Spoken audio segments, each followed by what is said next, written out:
Hey guys, welcome to Project Metal Music's YouTube channel with your host El Young, and we are here with the brilliant Dan Sindel. Hey, Hey Dan, how you doing? Hey, I'm good. Hello, everybody. Hello, England. Hey.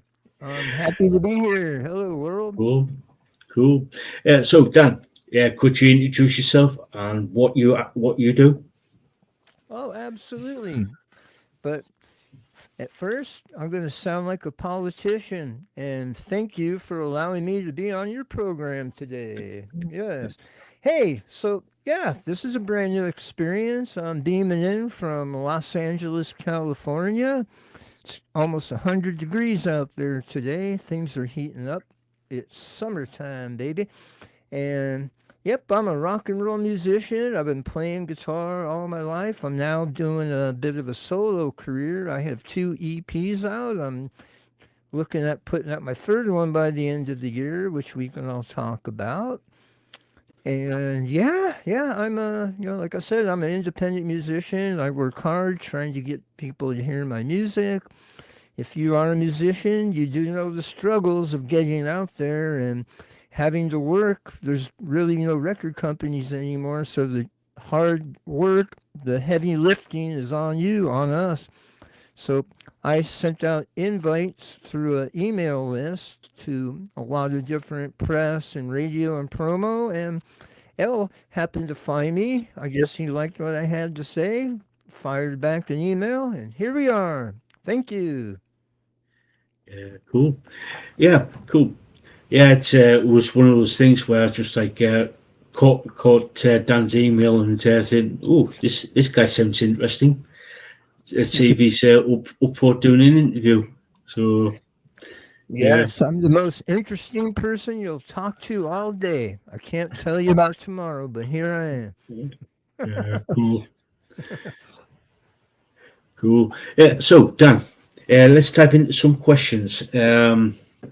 Right, as a kid, what were you listening to? Well, I mean, before rock and roll entered my life, I was just a little kid listening to what is called AM radio. Out here in California, they used to play all of the Beach Boys and, a lot of the Beatles and top 40 hits. But by the time I got into my teenage years, I learned about Led Zeppelin, Jimmy Page. That's what changed everything for me. I used to play trumpet and trombone as a little kid in the orchestra, but when the live album, The Song Remained the Same, came out in about 1976, I'm dating myself. I'm really old. If you do the math, I'm about 112. But yeah, when that came out, I just said, "Oh my God, I want to play guitar. This is amazing." So, I'm from there. I just started learning about everything. And what we were talking about before we came on is it seemed like all of the great music that was just amazing back in the mid to late 70s was all coming out of England. So I absorbed myself in all of the English progressive rock, King Crimson and Genesis and Gentle Giant, Jethro Tull. I mean, of course, obviously Sabbath and the Stones. I mean, the list goes on and on. Pink Floyd, every did I already say Genesis? I mean, every band, Deep Purple. I mean, come on, Richie Blackmore's one of my favorite guitar players on planet Earth. Rainbow. Yeah, ELP, everything that came out of England. It's interesting thinking about it because when you listen to the English guys like the Stones and the Beatles, they said everything they loved that got them into rock and roll was coming from the United States. Like through the lore, the albums were being put onto boats and making the way across the ocean. And everybody was falling in love with the blues music in England. And that's what shaped rock and roll. So it's kind of interesting how it kind of goes back way. The current goes both ways, kids. There's your lesson. Yeah, cool. Yeah, it does. It does. So, who actually got you into music? Was it your parents, a sibling, or was it sort of like a journey of self discovery? Well, a little of both. When I was growing up, my mom was a trained classical pianist. She, in college, made the decision to actually go for her master's degree and not follow the path of being a concert musician, which she could have done. But growing up, I used to listen to her practice doing the classical, the Rachmaninoff and the Tchaikovsky and all those really high level concert pieces. So that's, music is in my DNA. But when I was about 9 years old, I was handed a trumpet one day in school as a little kid, and that was my introduction to music. And I stuck with the trumpet for a long time, for at least 6, 7 years, until I learned about rock and roll. And, being in the orchestra and the jazz band and the marching band allowed me the opportunity to learn how to work with other kids, musicians, play in a bigger band in a setting with a conductor, learn how to read music, the treble clef and the bass clef. So, I'm not just a guy that plays. I got a lot of musical background. I studied classical harmony in high school, but after high school, I set off my way to be in a band and follow in the footsteps of trying to be a rock and roll guy and be in a band and get signed and go on the road. That never panned out, unfortunately. But yeah, I've spent my whole life playing music, and over the past 5, 10 years, I made the big decision to record my own albums and become a solo artist and follow my own path instead of necessarily being in a band where it's a group committee where if you get 5 guys in the room that can never make a decision without an argument in the first place. I've had enough of that, so I'm making the decisions now, baby. I'm the boss. Cool. Cool. Yeah, cool. You've mentioned some of the bands that have actually influenced you, but who was the main musician or band who actually sort of like got you to say, "Hang on, I want these guys are good. I want to do this. I want to get up on stage and perform." Oh, Zeppelin, Jimmy Page, without a doubt. Yeah, Without a cool. doubt. When he played Dazed and Confused with that violin bow, I was just like, oh, wow, this guy is not from this planet. So Yeah, cool. yeah, So, cool. yeah, I got 1,000 people on my list of who I call my influences, but forever Jimmy Page is the person who made me want to decide to play guitar.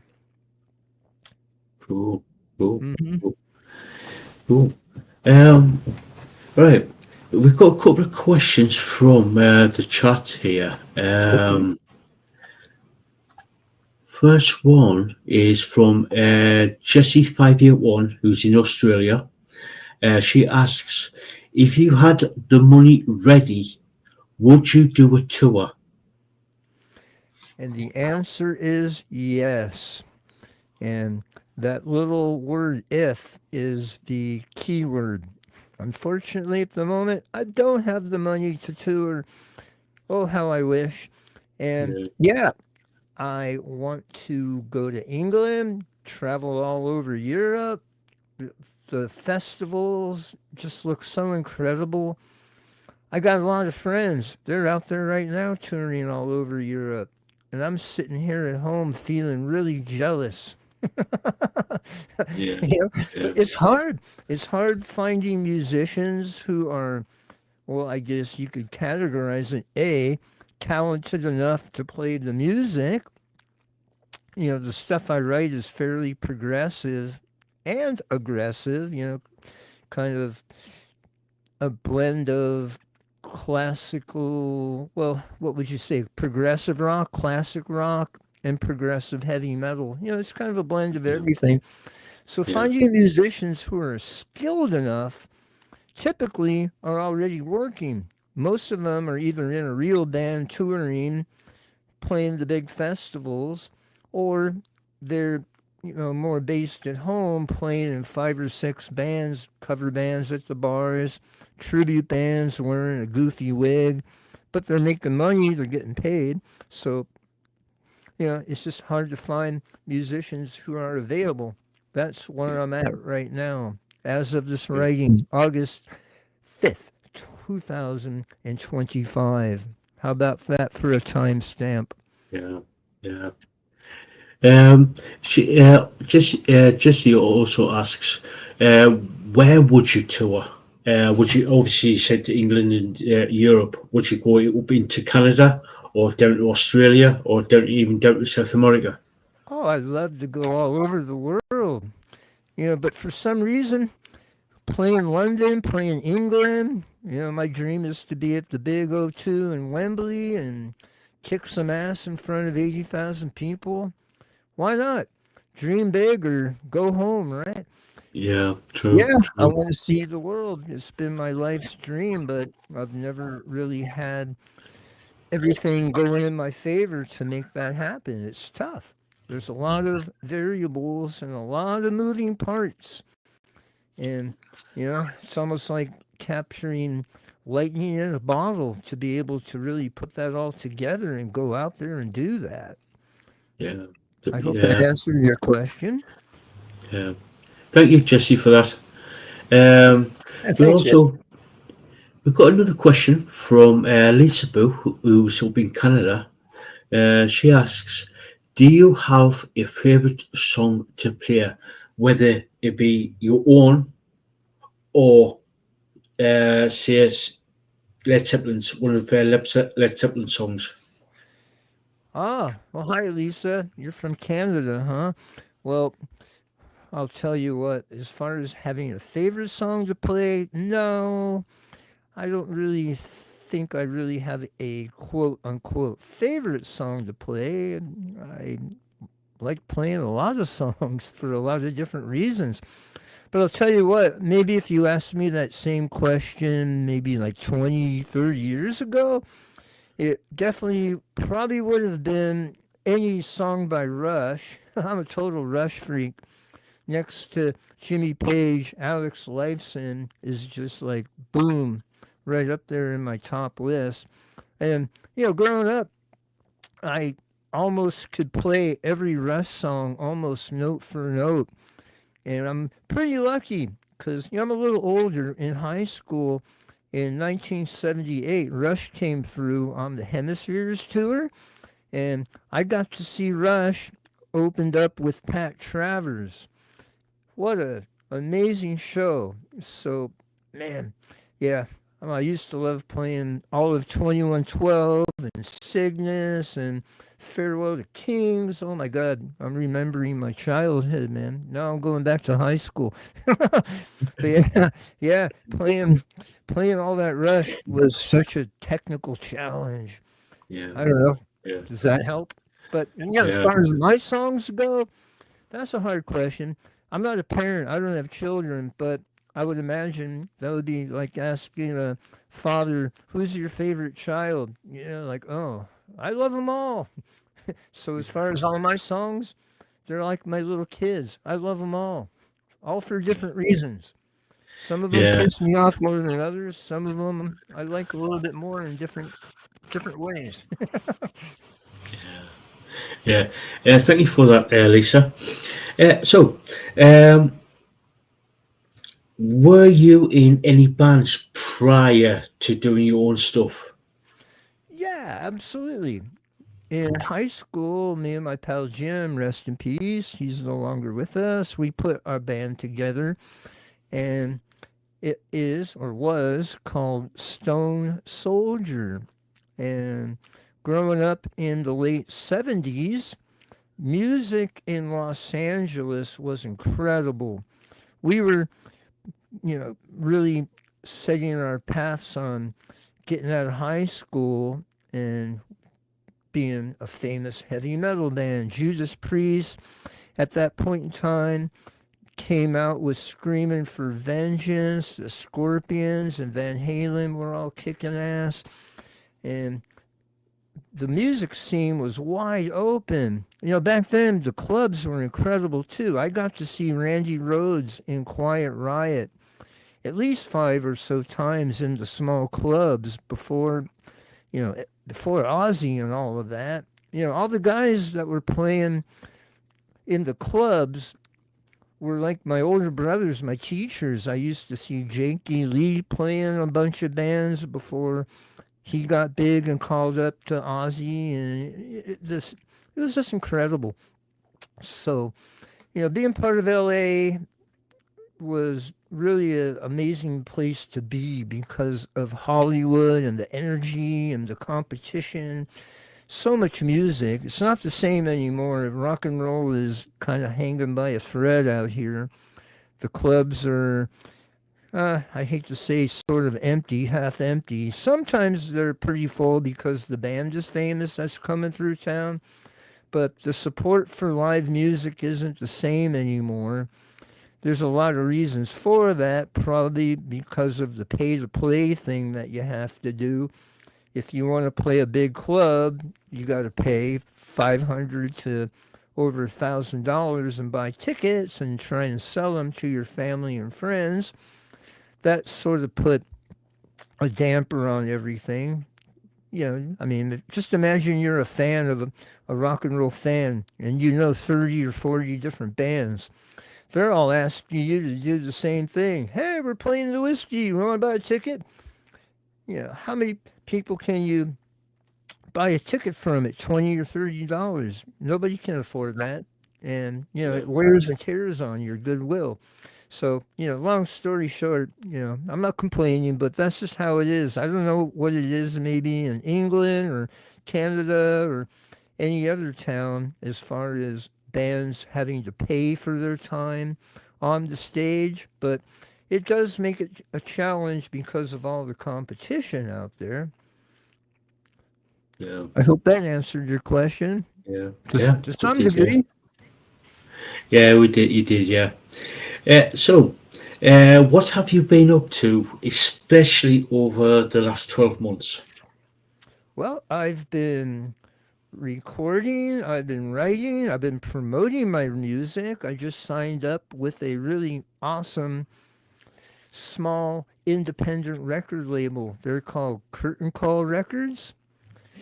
And they've been so supportive of me.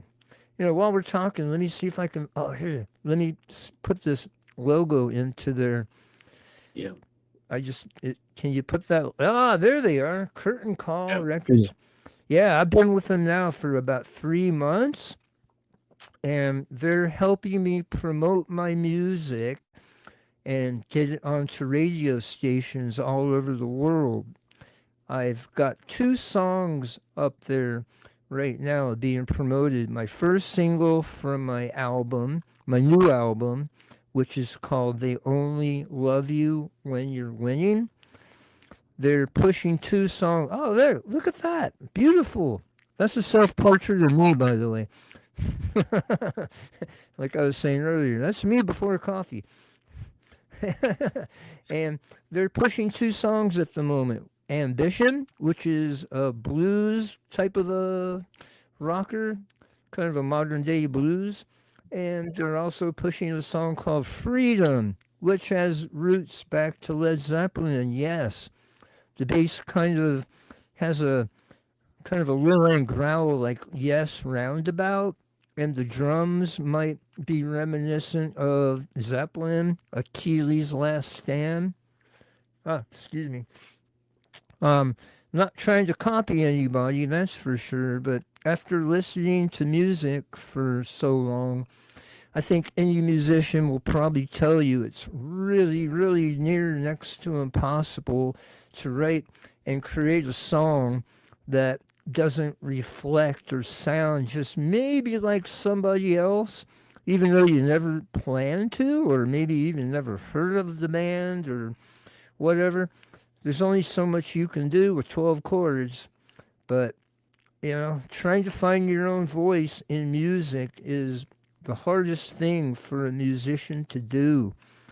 And I'm trying my best to create my own sound while still, what's the word I'm looking for? Paying homage to the people that made me want to play music without necessarily ripping them off or plagiarizing. That's the trick to a musician trying to truly find their own voice. True, true. Yeah. So, true. Yeah. So, Oh, by the way, I yeah, was going to say, you got that picture up there? That little green alien in the spaceship? That's all yeah. my artwork. I'm an animator. I draw cartoons.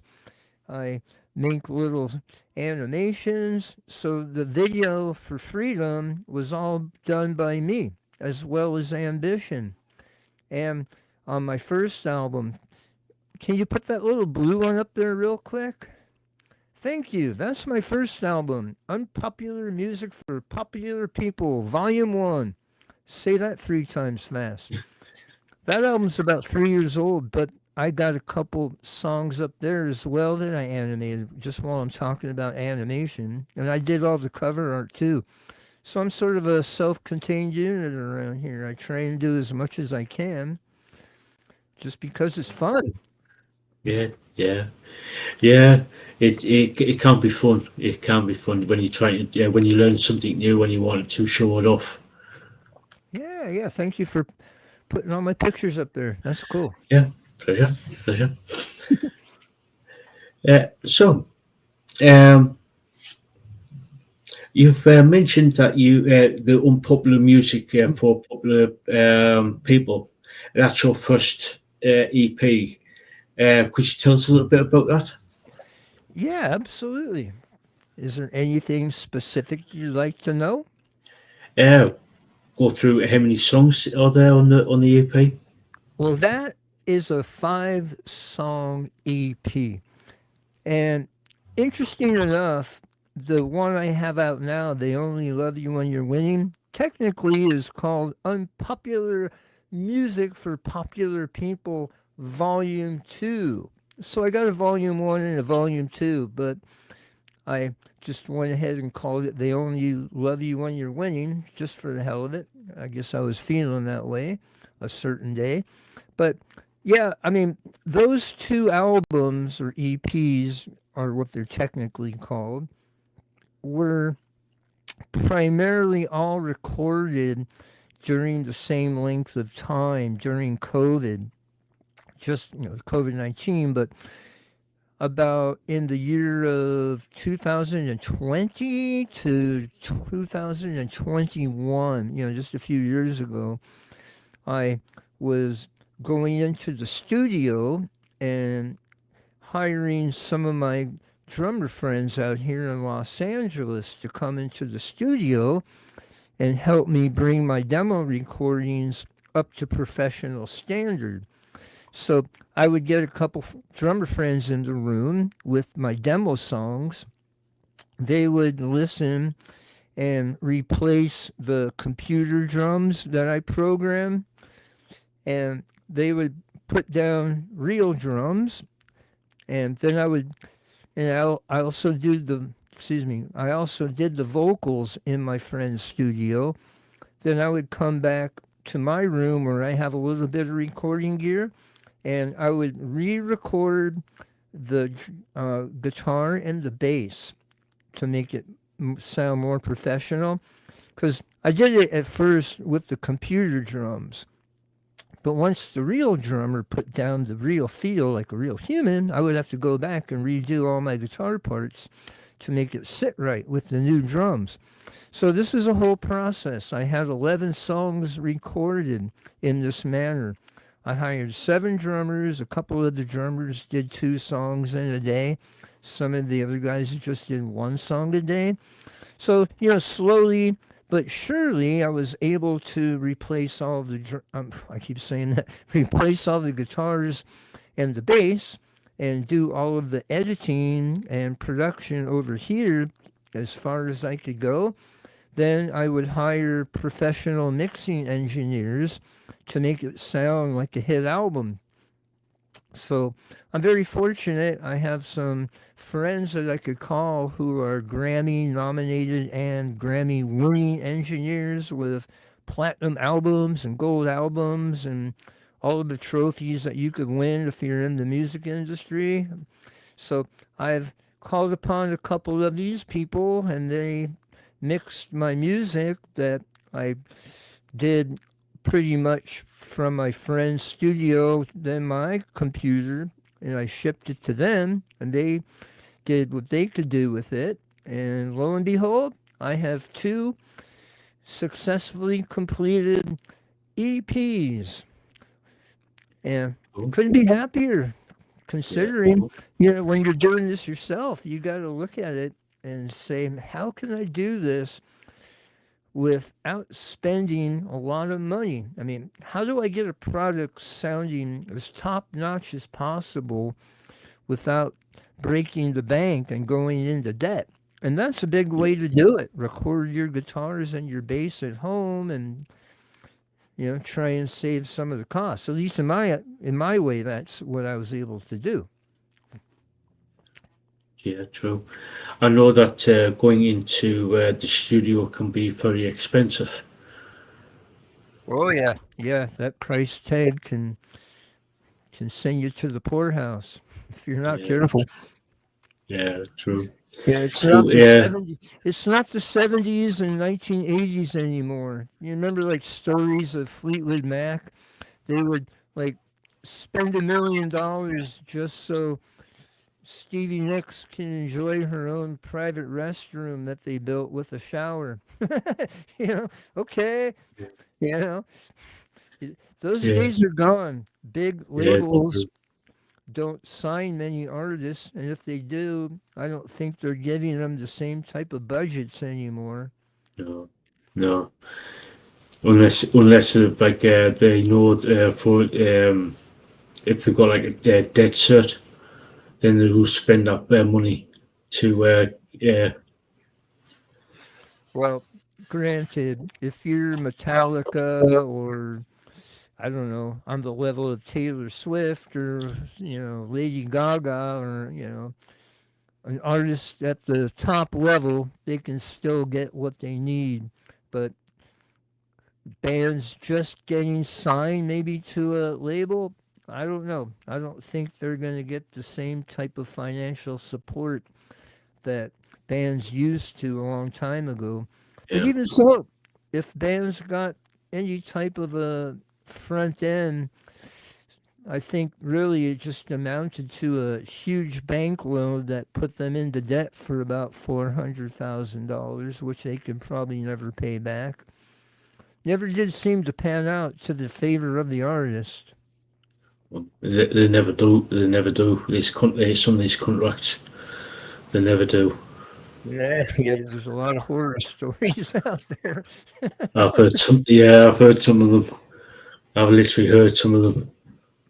Yeah, so hey, I'm an independent artist. I produce my music, art, if you call it, at my own expense. That's, I think, just how it goes these days. And if anybody is ever willing to shell out a few dollars for the product and buy an album or do a download, I'm grateful. By the way, you can find my music right now on Bandcamp. If you know that website, that's a place where artists can upload their music and people can download it for a couple bucks.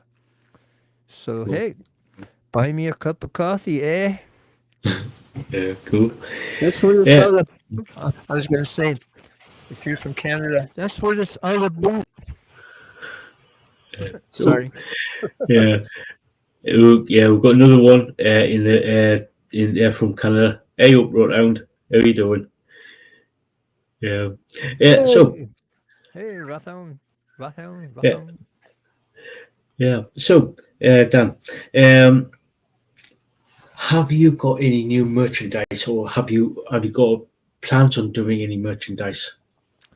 I do not have any merchandise as of yet. I have so much artwork, I could probably have 1,000 different t shirt designs and all that cool stuff. but I just haven't really done that as of yet.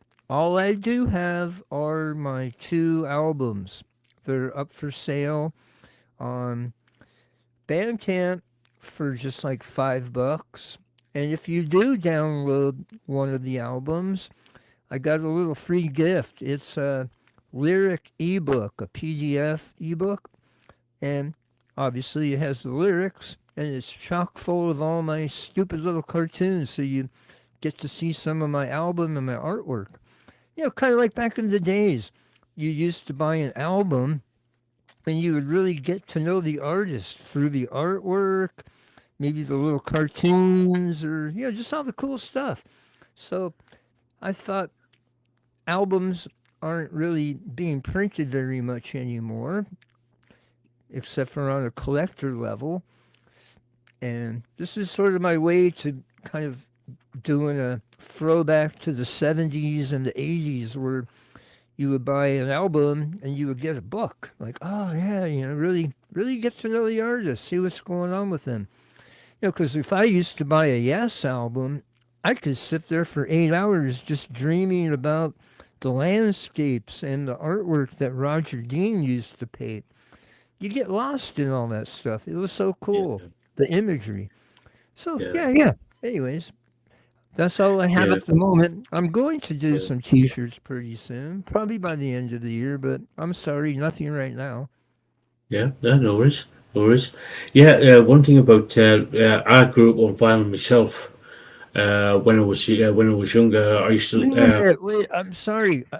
I sorry. I saw over here on the chat. Is that Rot Hound? I don't know if I'm Yeah, pronouncing that right, but you yeah, found me on TikTok? Get out of here. yeah, yeah, I've been pretty upset at TikTok. yeah. I've been I was putting gonna. my videos on TikTok, and I see like maybe 3 or 4 people even bothering looking at them, and I keep thinking, what the hell is wrong with me? Everyone else has got like 10 million people looking at them, but I put up my dumb videos and like maybe 2 people look. So how the heck did you find me on TikTok? Yeah, Nice. yeah, yeah. Ross Henry's our TikTok queen. She's mainly on TikTok. Oh my gosh. I just started doing that just a couple months ago. I'm not the biggest social media person. I have a Facebook page. I talk to my friends. I sort of started Instagram a little while ago, but I'm not a social media genius. I just don't know how to pull the levers. I see that's what artists are supposed to do. You're supposed to have all this popularity on Instagram. Everybody's supposed to love you on TikTok. Okay. That's what they keep telling me. Or what does it say? You have to be regular? Yeah, you have to be like consistent on social media by posting stuff out at least Oh, once a day. oh, I got you. I've been trying. I got this little backyard interview thing that I did. So there's about 20, 30 segments. Yeah, I've been trying to upload those, but I know I have to have some kind of a gimmick.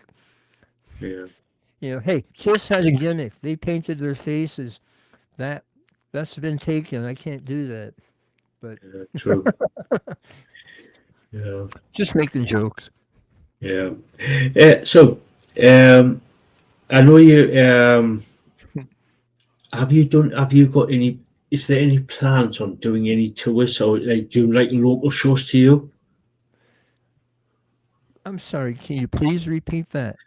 Yeah, yeah. Is there any plans on doing like a West Coast tour, whether it be in like in around LA or California or going up to like Washington State? Oh, I would love to do that. Hopefully by the end of the year. I'm still at this time auditioning musicians. I'm trying to find a drummer and a bass player that are available, reliable. Available is the key word. I have a few musicians that I'm playing with, but man, they're busy. Everybody's so busy. So, I got to find just a couple guys that are dedicated to what I'm doing and be ready to go someplace. Because by joining up with Curtain Call Records, not only do they help push and promote my music on radio, they help promote festivals. Right now, they're in conjunction with a radio network called Rock Rage Radio, and their presence is at Wacken over there in Europe. And they promote and work with festivals all over the United States. So, yeah, I got to get my power trio together, and then, heck yeah, then I'll be able to hit the stage and play state fairs and open up at these festivals and do that. That is my plan. That is my goal. Cool. Absolutely. Yes, yes, yes. Cool. Cool.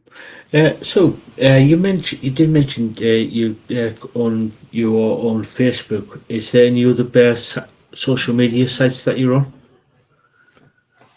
I'm sorry. What? Yeah, it's all right. It's my accent. Is You did mention that you are on Facebook. Um, are there any other social media sites that you're on, like such as Instagram? Basically, Instagram and, well, TikTok, kind of. I'm a bit of a ghost on TikTok. Just, I'm really just doing Facebook, Instagram, and TikTok. I don't know if there's other ones I need to be on, but those are the ones I primarily fool around with. Yeah, Yeah. Cool. Cool. yeah, Cool. yeah.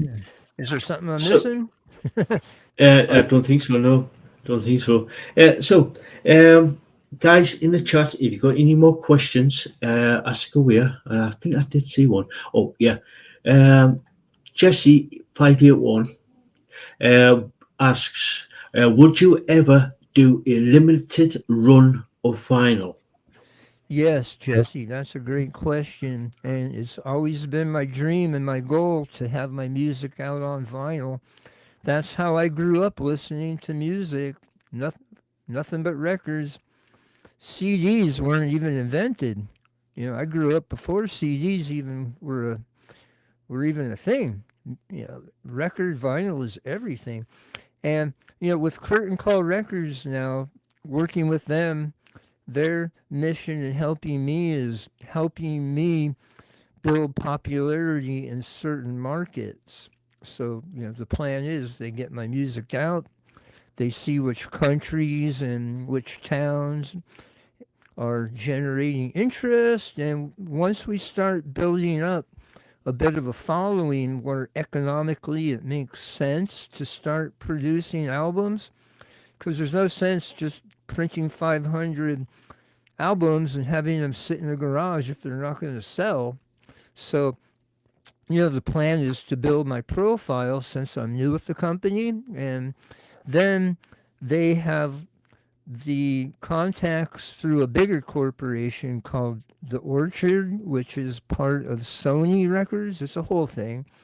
Maybe I'm getting too technical here, but yeah, I would hope by the end of the year, early next year, that there will be enough energy where financially it makes sense to do that, to put out albums where it doesn't, you know, the cost is more effective. Because I could put albums up right now, like a one off, like how you could buy a book through Amazon. You upload your music, and if you want like one album printed, you press the button and they make that one just for you.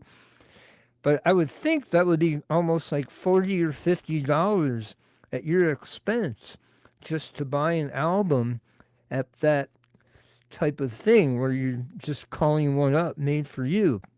That's that's a lot of money. We want to try and keep the cost down. So I guess really it's just a matter of economics and doing it that way. So yeah, let's just wait up until maybe after the new year. Then hopefully albums on vinyl will be available.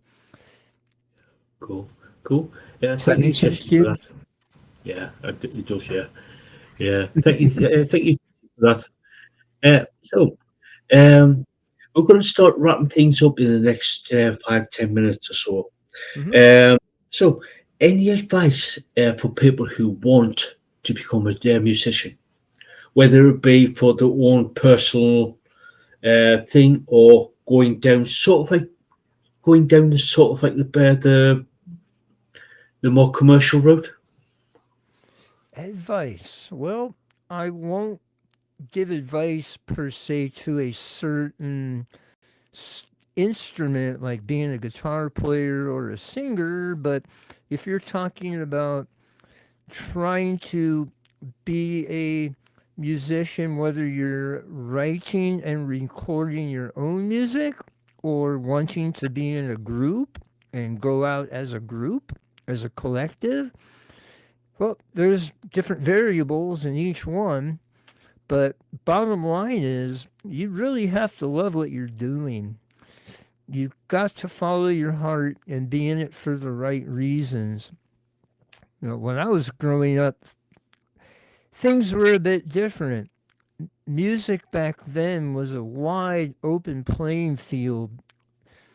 It seemed like almost any group could have a really strong fighting chance of getting a record deal a long time ago. It's just the way it was. If you had a good collection of songs, record companies way back then in the late 70s and early 80s would still give it a shot. They would invest money in what was called a development deal. They would put you in the studio with a producer, get you out on the road, invest in you, tour support. The money was there. Things were just different. That's all gone now. The work is all on you or your group of people. Everything is on me now. I'm my own businessman. And if I don't wake up in the morning, if I don't send emails, if I don't try and connect with, guys like El, thank you for having me on your show yet again. I mean, awesome. And this is the stuff you got to do. You really got to push yourself. Is it frustrating? Yes. Is it annoying at times? Yes. Is it depressing? Hell yeah. As I raise my voice. It is a lot of work. You're going to get a lot of people telling you no thank you. Thank you, but no thank you. You might not ever even get a return on your email into the void.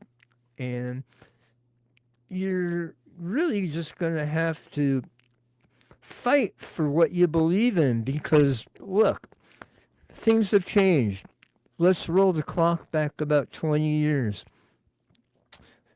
Basically, when the internet was just starting, YouTube wasn't even really around back then. But people could start for just a few small dollars by what's called an audio interface. And maybe if they had an Apple or a Macintosh laptop or something, you could have software like GarageBand. And almost, you buy a cheap mic.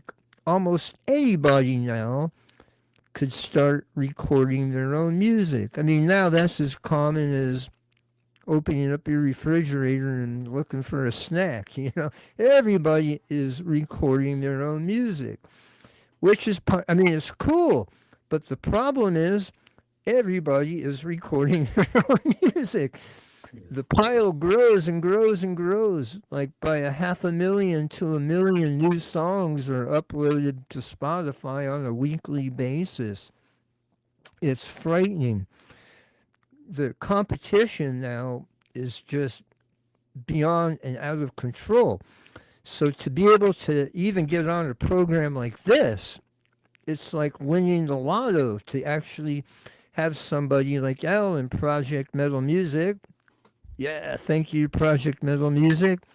This is like winning the lotto for an independent musician to get on a show and to be able to talk to people about music and what you're doing. It's hard. I mean, thankfully, by the same token, a lot of guys like you, El, can do a podcast with a video camera and put up a show through a live stream. So, there's a balance of it all. But going back to just you got to believe in yourself. That's all I'm saying because you're going to get so much rejection in what you're doing. For me on a daily basis, before I even get out of bed, I sit there and talk myself through this. Like, what the hell am I doing? Why am I bothering? Shouldn't I just have a regular job and be like a normal person? Why do I continue to do this? I must be insane. But there's something inside me that won't allow this to go away. And you know what? If you go back and listen to my song Ambition, which is off my first album, They Only Love You When You're Lame, thank you very much, shameless plug. But if you listen to my song Ambition, that is almost the struggle that I go through. I lie awake in bed, and 10 minutes before I get out of bed, it all goes through my brain. Okay, why am I doing this? Maybe I should just go get a cup of coffee and forget about this, man. Maybe just go work at the local pizza job, the local pizza parlor and forget this. Yeah. But this is in my blood. I will not let this go away. My dream is to get out there still after all these years and open up for big, big artists and eventually get to headlining. Long story short, almost 14 years ago to this day, we haven't talked about this, but it's all good. This is part of life. I almost died from cancer. I had almost stage 4 cancer. I had tongue cancer. Pretty grim. They had to remove half of my tongue and rebuild my tongue with part of my wrist, which is my guitar playing hand. So, I was out of action for quite a many years. I had to rehabilitate. I had to learn to talk. I had to rehabilitate my hand to learn how to play guitar. It still hurts. I can still barely talk. But you know what? I love music so much. It's what got me through, just trying to get off the couch and get back to being a person again. So I'm sort of on a comeback redemption tour, if you will. This is my last shot in a way of doing something great with the talent that has been given to me. And that is my reason. Let's face it, you all have to have a reason, whatever it is. Whether you're just chasing clicks and likes, okay, if that's what it is, that's what it is. If you're chasing fame and fortune, hey, whatever gets you out of bed, just have your reason and don't let people get in your way. Even though you're going to hear the no's, just don't let it get you down. That's all I'm saying. Hey, that's my story and I'm sticking to it. Yeah. There's some sound advice there. There's some really good advice there. So, we're going to be starting to wrap things up now there, Dan. So, any final words before we go? Well, yeah. I'll say it again. Thank you for having me on your program. It's been an honor. Thank you to all you guys who are in the chat room. Please hop over to my Facebook and say hello to me. I'll talk to you. We can become friends. Instagram, whatever. It's all good. And yeah, yeah. I don't really have any major advice other than what I was saying, but much love to everybody. Make the best of every day and stick to your beliefs. And rock and Sounds roll. Yeah. yeah. Always the Yeah. call. Hey, Yeah. I plan on getting out to England. I plan to get out to Canada. I think I saw someone in Australia. I Yeah. plan to That's it. get out to Australia. Yeah. Cool. Yeah, Cool. baby. Yeah. If you got a dream, try and make it happen. No, Uh, I'm sure I'll rephrase that. live Make your it happen. dreams. Live your dreams, man. Whatever they are. Whatever they are. Yeah. Yeah. Dream big and try and make it happen. Yeah. The sermon of the day. Dream big. Yeah. So Dan, thank you so much for coming on. It's been a total pleasure. for you to come on. And guys in the chat, if you haven't checked out Dan Sindel, please do. He's totally amazing. So please check him out. Please check him out. I'll put all the links down in the description there. So all the so you can check them out. So Dan, again, thank you so much for coming on. It's been a total pleasure. Well, thank you, and thanks to all you guys in the chat room, Lisa and Jesse, and I can't see the other ones, Rodham. Rothound. Yeah. You guys are cool. Thank you. Yeah.